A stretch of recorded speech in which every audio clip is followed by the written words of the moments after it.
প্রিয় দর্শক শ্রোতা বন্ধুরা ভাবছেন যে বিশ্বের সবচেয়ে শক্তিধর দেশ আমেরিকা এবং তারই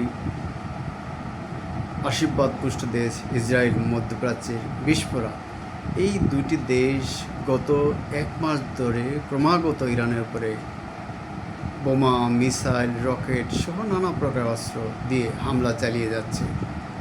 গোটা দেশের যে প্রশাসন স্থাপনা, ক্যান্টনমেন্ট, মিসাইল কেন্দ্র, ব্যবসা প্রতিষ্ঠান, বসতবাড়ি, স্কুল, মসজিদ, মাদ্রাসা কোনো জায়গায় বাদ দেয়নি। একের পর এক বোমা, মিসাইল, রকেট হামলা চালিয়ে যাচ্ছে, বিমান হামলা চালিয়ে যাচ্ছে ইরানের উপরে। ইরান তো অত শক্তিশালী দেশ নয়। তাছাড়া নিষেধাজ্ঞার ফলে কাবু দেশটি, সম্পদ থাকা সত্ত্বেও কাবু, এই দেশটি কেমন করে আমেরিকা এবং ইসরায়েলের বিরুদ্ধে এক মাস ধরে যুদ্ধ চালিয়ে যাচ্ছে, এই প্রশ্ন অনেকেরই।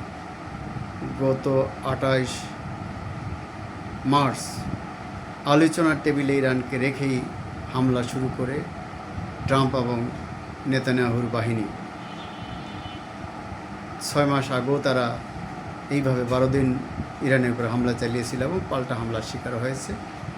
এবারও ইরান ধীরে ধীরে কৌশলে মধ্যপ্রাচ্যে থাকা মার্কিন ঘাঁটিগুলো এবং কিছু কিছু ক্ষেত্রে তেল শোধনাগার, তেল স্থাপনা, গ্যাস ফিল্ডে হামলা চালাচ্ছে। ইসরায়েলেও হামলা চালাচ্ছে। এসব জায়গায় ব্যাপক ক্ষয়ক্ষতি হচ্ছে, কিন্তু ইরানের যে পরিমাণ ক্ষতি হচ্ছে, লোক হতাহত হচ্ছে, সেই তুলনায় আমেরিকা বা ইসরায়েলের যে ক্ষতি হচ্ছে সেটা কম, বা মধ্যপ্রাচ্যের অন্যান্য দেশগুলো যে ক্ষতি হচ্ছে সেটা কম। তারপরে হচ্ছে ইরানের এই ধীরে চলা কৌশলেই নাস্তানাবুদ আমেরিকা এবং ইসরায়েল। কারণ ইরানের অল্প দামি ড্রোন এবং অন্যান্য অস্ত্র মোকাবেলায় আমেরিকা ইসরায়েলকে অনেক বেশি মূল্য দিতে হচ্ছে। ফলে আমেরিকার জনমত যেমন ট্রাম্পের বিরুদ্ধে চলে যাচ্ছে, ঠিক ইসরায়েলের জনমত নেতানিয়াহুর বিরুদ্ধে চলে যাচ্ছে। এই অবস্থায় যুদ্ধে চালিয়ে যাওয়া আসলে তাদের জন্য খুব কঠিন হয়ে পড়েছে। সেজন্য তারা বিশেষত আমেরিকার প্রেসিডেন্ট, তার প্রেস্টিজ ইস্যু, তিনি যুদ্ধ বন্ধের জন্য নানা কলা কৌশল অবলম্বন করেছেন। ইরানকে তেল স্থাপনা, তেল দ্বীপগুলো হামলা করে দখল করে নেওয়ার হুমকি দিয়ে ইরানকে কাবু করতে পারেনি। ইরানের হরমুজ প্রণালী, গুরুত্বপূর্ণ হরমুজ প্রণালী ইরান বন্ধ রেখেছে, ফলে সেটা খুলে দেওয়ার জন্য ট্রাম্প নানা কৌশল অবলম্বন করছেন, কিন্তু পারছেন না। এবারও ইরানের উপরে তিনি বলছেন যে দেরি হয়ে যাচ্ছে, তাদের আলোচনা টেবিলে আসা উচিত, তার দাবিগুলো, অন্যায় দাবিগুলো মেনে নেওয়া উচিত। ইসরায়েল তো আমেরিকাকে ডেকে এনেছে এই যুদ্ধে এবং আমেরিকাকে বিপদে ফেলেছে ডেকে এনে, মধ্যপ্রাচ্যের দেশগুলোকে, মুসলিম দেশগুলোকে বিপদে ফেলেছে। সে অবস্থায় আমেরিকা একদিকে আলোচনা চালাতে চায়, আরেকদিকে হামলা চালাচ্ছে ইরানের উপরে। তারা এখন সেখানে অতিরিক্ত সৈন্য পাঠাতে চাচ্ছে, স্থল সৈন্য পাঠাতে চাচ্ছে এবং নৌ ড্রোন পাঠাতে চাচ্ছে। ইরানও মধ্যপ্রাচ্যের যেসব মার্কিন ঘাঁটি আছে তার সংলগ্ন এলাকা থেকে যে লোকজনকে যাতে ক্ষয়ক্ষতি এড়ানো যায় সরে যেতে বলেছেন।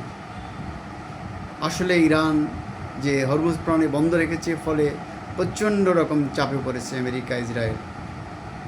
আমেরিকার আহ্বানে তার কোনো বন্ধু রাষ্ট্র, ইউরোপ, ন্যাটো কেউ আসেনি এই গুরুত্বপূর্ণ হরমুজ প্রণালী কিংবা আশেপাশের ওমান সাগর, আরব সাগর ইত্যাদি এলাকায় টহল দিতে কেউ আসেনি।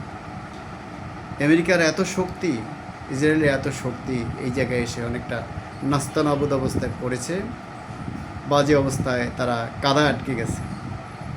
ইরানের ক্ষয়ক্ষতি হচ্ছে, কিন্তু এই যুদ্ধে ইরানের ছেড়ে দিলে তো চলবে না। ফলে তারা ধৈর্য, সাহস এবং যতটুকু শক্তি আছে তাই নিয়ে তারা শত্রুর মোকাবেলা করছে।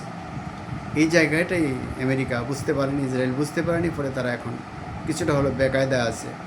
আর ইরানের তো হারানোর কিছু নেই। যদি আমেরিকাকে তারা এবারে বা ইসরায়েলকে তারা তাদের যে এত বড় ক্ষতি করছে তারা মিথ্যা অজুহাতে, সেই ক্ষতিপূরণ যদি তারা না পায়, যদি আমেরিকা এবং ইসরায়েলকে তার দেশে ইরানে হামলা বন্ধ করতে না পারে, বারবার আমেরিকা এবং ইসরায়েল এই কাজটা করবে। ফলে তাদেরকে অবশ্যই চপেকাটা দিয়ে মধ্যপ্রাচ্য থেকে বিদায় করতে হবে, সেই কৌশলে ইরান আছে এবং ইরানের নিজের স্বার্থে এবং ভৌগোলিক স্বার্থে এই অবস্থান নিয়েছে।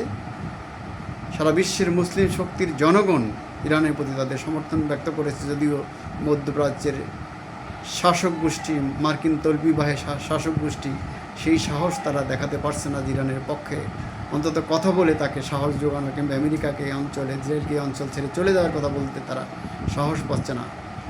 কিন্তু মুসলিম শক্তি, মুসলিম উম্মার ইরানের প্রতি পূর্ণ সমর্থন রয়েছে।